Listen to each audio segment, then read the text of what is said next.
భారతదేశం వచ్చిన కొద్ది రోజులకే చైనా పాకిస్తాన్ మీద అప్పట్ల మన పెద్దోళ్ళు మరలబడ్డారు.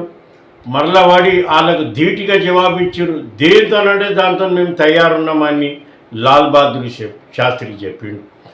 లాల్ బహదూర్ శాస్త్రి నినాదం ఉండే జై జవాన్ జై కిసాన్ అనే నినాదం అప్పట్ల కాంగ్రెస్ పార్టీ ఇచ్చింది.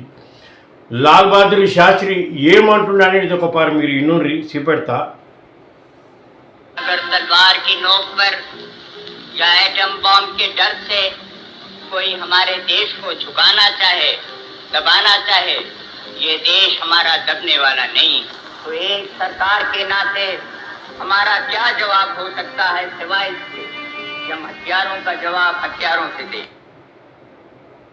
చూసిర్రా మిత్రులారా, ఆ రోజులల్లా ఇంత టెక్నాలజీ లేకుండే తుపాకులు ఏర్పాయలు కథలు కార్ఖానాలు ఏం లేకుండా తోపులు కూడా దేంతనంటే దాంతో తయారని మనోళ్ళు ధీటుగా జవాబు ఇచ్చిన రోజులు ఉన్నాయి.